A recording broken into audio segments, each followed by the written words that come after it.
up, everyone? Today I'm doing a review of how to truly understand medical test results beyond just a simple positive or negative. What do numbers like 95% accurate mean for medical tests? Why does a test for a rare disease have high accuracy but might still cause concern? We're diving deep into the core metrics of diagnostic tests: sensitivity, specificity, positive predictive value, and negative predictive value. These crucial concepts will be demystified. So these four terms are fundamental to understanding test performance and the meaning of results for an individual. They help answer the following questions. How well does the test find the disease when it's present? And this is our sensitivity. How well does it rule out the disease when it's absent?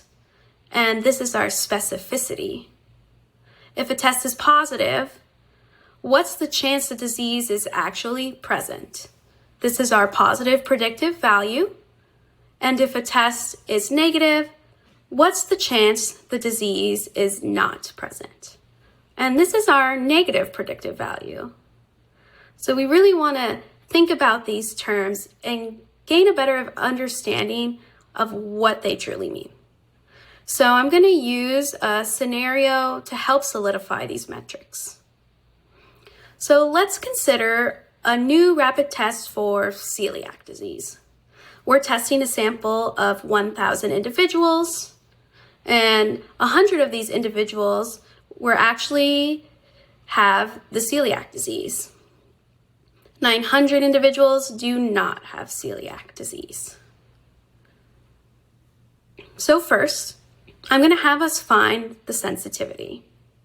And as a reminder, this is the test's ability to correctly identify those with a condition. Think of it as the true positive rate. So, of the 100 individuals with celiac disease, the test correctly identified 95 of those individuals as positive. The other 5 were missed by the test, and these are our false negatives. Now, what we want to do is to calculate our sensitivity. So if we remember, our sensitivity equals 95 true positives divided by the sum of the 95 true positives plus the 5 false negatives. This equals 95 over 100, which equals 0.95 or 95%. So this test is great at catching celiac disease. Next, we'll calculate the specificity, and this is the test's ability to correctly identify those without the condition. It's the true negative rate. So of the 900 individuals without celiac disease, 90 tested positive. And these are our false positives. So the remaining 810 correctly tested negative, and these are our true negatives. Now for our specificity, the specificity is equal to 810 true negatives divided by the sum of 810 true negatives plus 90 false positives. This equals 810 over 900 or 0.90, which is 90%. So our test is good, but not perfect at ruling out celiac disease. Now we're going to switch to our predictive values. So the first, our positive predictive value. This is if the test is positive, what's the probability the condition is actually present? So our total positive tests equal the 95 true positive tests plus the 90 false positive tests. And this equals 185. So our positive predictive value equals the true positives divided by the sum of the true positives plus the false positives. So this would be 95 over 185, which equals 0.541 approximately, or 51.4%. Now, even with high sensitivity and specificity, the positive predictive value can be surprisingly low, especially for conditions with a lower prevalence in the general population being screened, like celiac disease in a broad, unselected group. This is because a small number of false positives can overwhelm the true positives, when the disease is uncommon. Now for our negative predictive value. And again, this is if the test is negative, what's the probability that the condition is truly not present? So what we're going to look for is our total negative tests. So this will equal our 5 false negatives plus our 810 true negatives. And this equals 815. So our negative predictive value equals our true negatives divided by the sum of our true negatives plus our false negatives.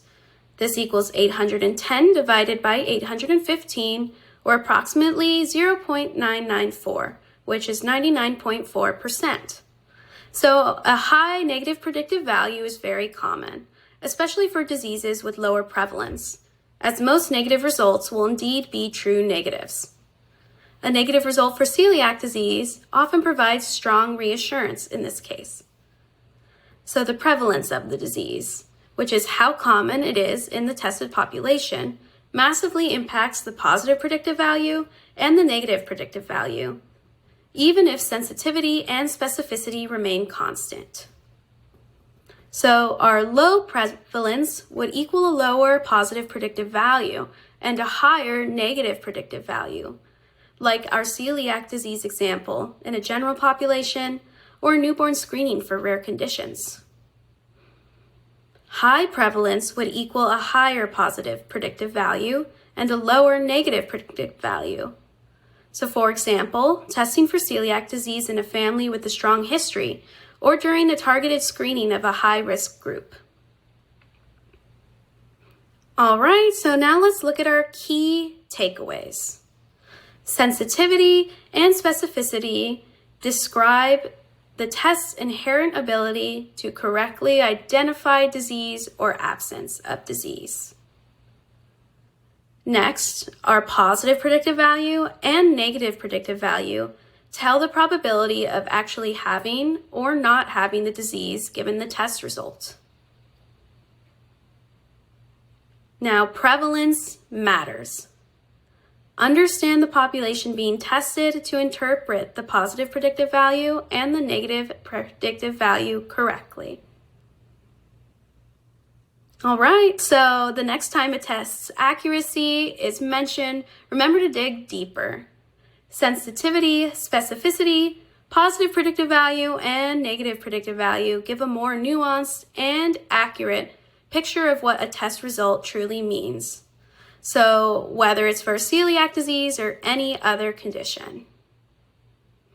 All right, and that's our review. So if this video helped you with understanding, please give a thumbs up. Feel free to comment in the chat with any questions or any tips and tricks that you have to share with our community. And I'll see you next time.